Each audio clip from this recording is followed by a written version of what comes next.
제14장.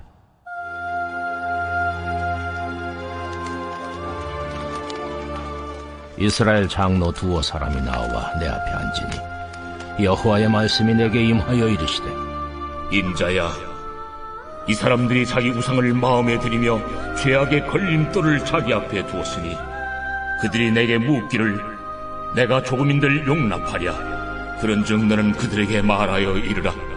나 주 여호와가 말하노라.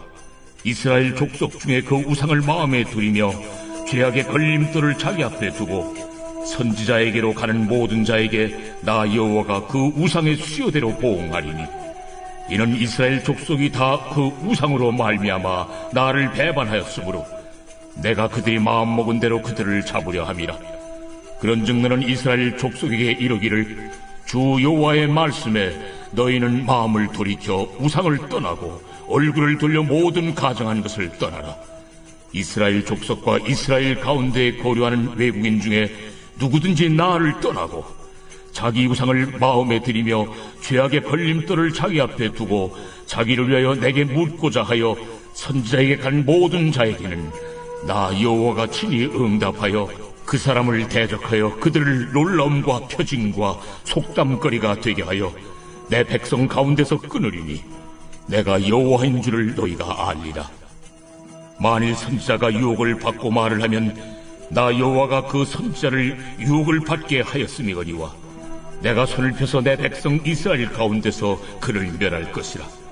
선지자의 죄악과 그에게 묻는 자의 죄악이 같은즉 각각 자기의 죄악을 담당하리니, 이는 이스라엘 족속이 다시는 미혹되어 나를 떠나지 아니하게 하며 다시는 모든 죄로 스스로 더럽히지 아니하게 하여 그들을 내 백성으로 삼고 나는 그들의 하나님이 되려 함이라. 주 여호와의 말씀이니라. 제가 한 번은 이 타로점을 보는 장면을 본 적이 있는데요. 이게 도대체 무슨 원리인지는 모르겠는데 여튼 방식이 이런 겁니다. 어느 날 어떤 사람이 점쟁이에게 찾아왔는데 점쟁이가 뭘 알고 싶어서 왔냐고 물어보더라고요. 그래서 찾아온 사람이 말하길, 내가 지금 어떤 일을 하고 있는데 앞으로 이 일을 얼마나 더 할 수 있을지 알고 싶다는 거죠. 그러니까 점쟁이가 뭐 이것저것 물어봅니다. 그 일을 시작한 게 언제냐, 그리고 지금까지 몇 년을 한 거냐, 뭐 이런저런 걸 물어요. 그리고 마지막에 하는 게 뭐냐면, 자, 지금부터 머릿속으로 네 미래의 모습을 상상하래요. 그리고 상상하는 상태에서 카드 3장을 뽑는 거예요. 그러면 뽑은 카드에 그려진 그림을 가지고 미래를 말해주는 건데, 그때 이제 그날 나온 점괘가 뭔지 아세요? 아, 축하한다고. 당신은 앞으로 그 일을 20년을 더 할 거라는 거예요. 그런데 제가 그 장면을 보면서 황당했던 게 뭔지 아세요? 앞으로 20년을 더 한다는 게 보통 일이 아니잖아요. 그런데 그걸 위해서 오늘 내가 뭘 해야 되는지 아무것도 요구를 안 해요. 그냥 카드에 나온 당신 운명을 보니까 그 일을 20년은 더 할 운명이래요. 당신은 태어날 때부터 타고나길 그렇게 태어났다는 겁니다. 제가 그걸 보면서 느낀 게 뭐냐면, 뭐 토정비결이나 관상, 이런 타로점 같은 것들을 보면 그 밑바닥에 깔린 세계관이 있어요. 그런데 그들이 말하는 세상이 뭐냐? 열린 세상이 아니라 닫힌 세상이에요. 그러니까 모든 인간은 태어날 때부터 어떻게 살아갈지 운명을 가지고 태어났고, 인간의 힘으로는 그 운명을 바꿀 수가 없다는 거예요. 그러니까 이게 가능성이 완전히 닫힌 세계관이고, 이걸 일컬어서 팔자라고 하는 거예요. 그런데 이런 세계관에서 팔자를 바꿀 수 있는 유일한 방법이 뭡니까? 이번 생은 망한 거예요. 그래서 다음 생에서 태어날 때 조금 더 좋은 수저 물고 태어나기를 바라는 것. 이것 말고 오늘 내가 할 일이 없어요. 그런데 여러분, 하나님이 만든 세상이 정말 이런 세상입니까? 그 일본에 가면 오하라 미스요라는 여성이 있는데, 이분이 청소년 시절에 정말 심한 이지매를 당했다고 합니다. 그런데 아이들은 친구가 절대적이거든요. 그러니 이분은 친구가 없는 학창시절이 지옥이었던 거예요. 그래서 학대를 견디다 못해서 어느 날 자살 시도를 했는데 가족에게 발견이 되면서 가까스로 살아났습니다. 그런데 이런 큰일을 겪고 학교를 갈 때는 그래도 친구들이 좀 변하지 않았을까? 이 기대를 하고 갔더니 친구들의 태도가 변했냐? 그게 아니고요. 너는 어떻게 찌질하게 죽는 것도 못하냐고 하면서 더 심한 이지매를 당한 거예요. 여러분 정말 잔인하지 않습니까? 그러니까 이 아이가 이제는 이제 절망하면서 폭발하더니 먼저 가족들한테 분노가 쏟아지기 시작하는 거예요. 엄마가 나를 이따위로 낳아서 내가 이렇게 됐지 않냐고. 그때 왜 나를 살렸냐고. 죽게 내버려두지. 그러면서 어머니의 머리채를 붙잡고 내동댕이를 쳤다는 거예요. 그리고 그때부터 자기 인생에 대한 가해를 시작했는데 이 폭력 서클에 가입하면서 학교를 완전히 떠났어요. 그러다가 겨우 16살에 야쿠자 보스와 결혼을 합니다. 그리고 나서 결혼하면서 이 선택을 돌이킬 수 없도록 온몸에 빽빽하게 문신을 해요. 그러니까 이런 길을 선택한 이 여자의 인생이 어떻게 되겠어요? 계속 망하는 결론으로 가는 거예요. 5년 동안 야쿠자 아내로 살다가 5년 만에 이혼을 했어요. 그리고 이제는 몸 파는 호스티스로 일을 시작하는 거예요. 그런데 인생이 여기까지 떨어지니까 자기 삶이 완전히 망가졌다는 걸 나도 깨닫죠. 그런데 이 여성은요, 이걸 바꿀 수 없는 자기 팔자로 받아들인 거예요. 그래서 아무 노력도 하지 않고 죽지 못해 살고 있었는데 어느 날 아버지의 친구가 우연치 않게 이 딸이 호스티스로 살고 있다는 사실을 알게 됐어요. 그런데 참 감사한 게 뭐냐면 이분이 그날부터 계속 찾아와서는 지금이라도 인생은 바꿀 수 있다고. 거기서 빠져나오라고 애타게 설득을 하는 거예요. 그런데 처음에는 이 여성이 그 말을 우습게 여겼는데 계속 들으니까 정말 인생이라는 게 바뀌는 건가? 내 팔자가 바뀔 수 있는 건가? 도전이 생기더래요. 그래서 가장 처음에 아버지 친구가 권유한 공인중개사 시험에 도전을 했어요. 그런데 학교를 너무 일찍 그만둬서 그때 한자도 모르고 영어도 읽을 줄 몰랐는데 했던 생각이 뭐냐. 아니 인생을 바꾼다는데 이 정도 대가는 치르는 거 아닌가? 그런 생각 끝에 끝까지 노력을 했는데 합격했어요. 이때 이 여성은 인생은 바뀌는 거라는 확신을 갖게 돼요. 그리고 그 다음에 이제 법무사 시험에 도전을 했는데 한 번 재수를 하고 또 합격을 합니다. 그러자 이 여성이 다음으로 사법고시에 도전을 했는데 필사적인 노력 끝에 결국 합격을 해요. 그래서 합격한 그날 합격증을 들고 부모님을 찾아가서 무릎 꿇고 지난 날을 사죄합니다. 그리고 지금은 자신처럼 방황하는 청소년들을 돕는 이 변호사로 살면서 결혼도 하고 아이도 낳아서 아름다운 가정을 꾸렸어요. 그러니까 모든 게 바뀌었어요. 그런데 다 바뀌었는데 이분이 지금까지 딱 하나 안 바뀐 게 있어요. 그게 뭐냐? 이분이 비행 청소년들한테 인생은 바뀌는 거라는 걸 설득하는데 이분이 지금은 얼굴이 너무 순하게 바뀌었거든요. 그리고 변호사잖아요. 그러니까 이 비행 청소년들이 당신처럼 모범생이 뭘 하냐고 나는 안 바뀐다고 반항을 하는 거예요. 그때 이 여성이 우통을 벗고 자기 문신을 보여주니까 애들이 놀라면서 다 변화되는 거예요. 그래서 지금도 이 아이들의 변화를 위해서 몸의 문신은 지우지 않고 있다는 거예요. 여러분, 하나님이 만드신 세상은 이렇게 열린 세상이에요. 제가 어제도 말씀드렸지만 하나님이 세상을 창조하실 때 질서를 창조하셨는데 그 질서 속에는 복받는 질서도 만드셨고 망하는 질서도 만드셨어요. 그래서 사람이 복받는 질서를 선택하면 영생에 들어가는 것이고 망하는 질서를 선택하면 영원한 죽음으로 들어가는 거예요. 그런데 이 질서가 얼마나 완벽하냐 하면 어떤 사람이 망하는 죄의 길에 들어섰어요. 그리고 그 길을 일생을 걸었는데 실수로라도 그 길 끝에서 영생을 얻을 수 있냐고 하면 그런 가능성은 전혀 없어요. 복받는 길로 정해져 있고 망하는 길로 정해졌기 때문에 내가 선택한 길은 반드시 정해진 결론을 만납니다. 그런데 여기서 닫힌 세계관이 말하는 게 뭐냐 하면 어떤 사람이 망하는 길에 들어서서 그 길을 쭉 걷는데 그 발걸음에 개입하는 하나님은 없다는 거예요. 그래서 팔자가 사나워서 망한 길에 떨어져서 쭉 걷다가 죽어야 되는 게 닫힌 세계관이에요. 그런데 성경이 말하는 구원이 뭡니까? 망하는 길로 걷고 있는 죄인을 복받을 길로 인도하는 하나님이 살아 계시다는 거예요. 하나님이 개입하신다는 거죠. 여러분, 십자가가 말하는 게 뭡니까? 그건 저주받을 운명을 변화시키는 하나님의 능력과 사랑이 존재한다는 거예요. 누구든지 저주의 길 끝에서 하나님을 만나면 그날로 영생의 길에서 다시 시작할 수 있고 내가 걸었던 저주의 흔적은 남김없이 지워지는 거예요. 여러분, 성경은요, 죄 지은 인간이 지옥에 가는 걸 불가피한 것으로 보지 않아요. 바꿀 수 없는 팔자로 보지 않습니다.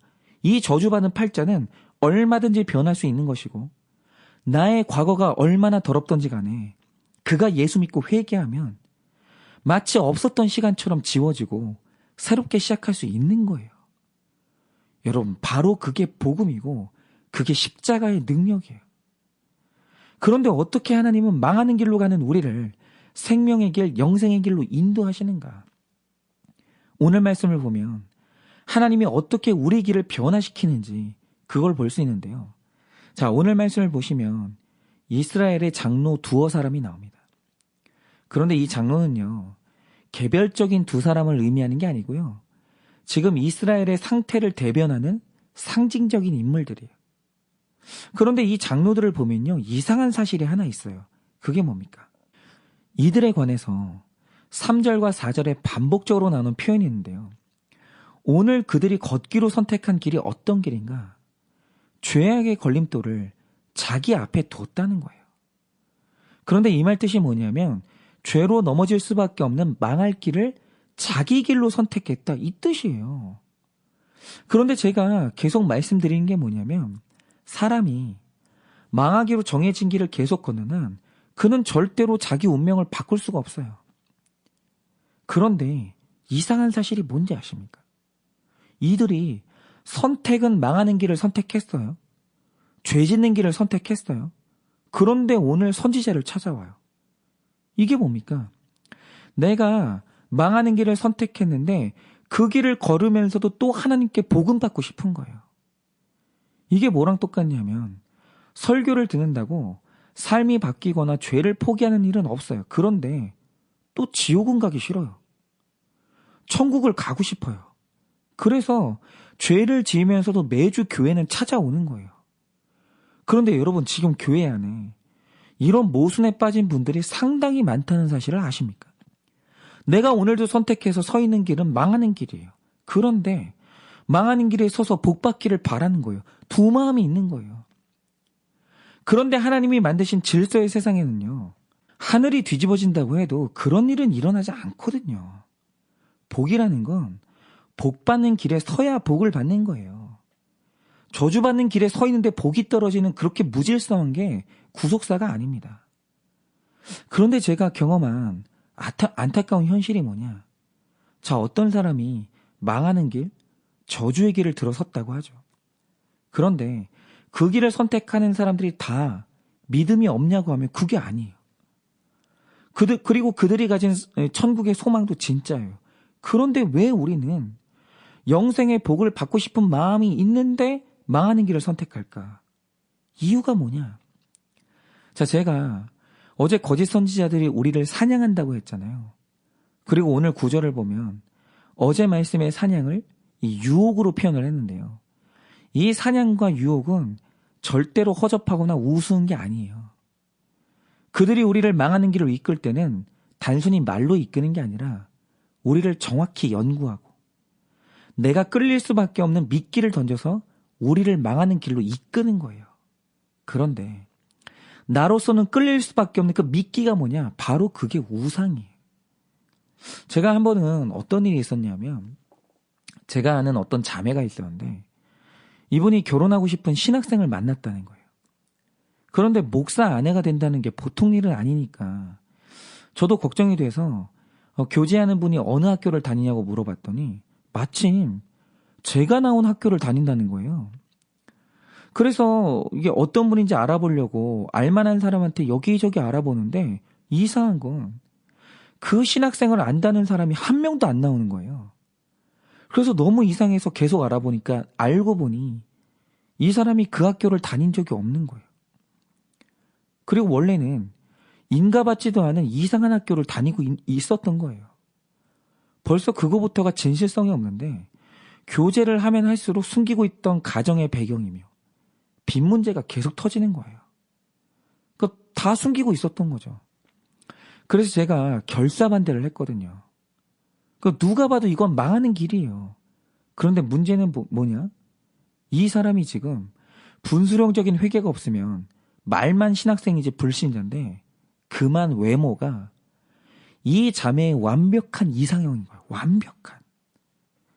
그리고 자기 눈에는 이 남자와의 행복한 미래가 보이는 거예요. 이게 뭐냐? 이게 미끼예요. 이게 우상이에요. 그런데 이 우상을 만나버리니까 결국 망하는 길을 들어가더라고요. 여러분, 우상은요 다른 게 아니고요. 하나님이 없는 완벽한 나의 이상형이에요. 그게 우상입니다. 그런데 완벽한 내 이상형인데 하나님이 없다는 이유로 이 이상형을 포기할 수 있는 사람이 몇이나 되겠는가 하면 그런 사람은 없다는 거예요. 왜냐?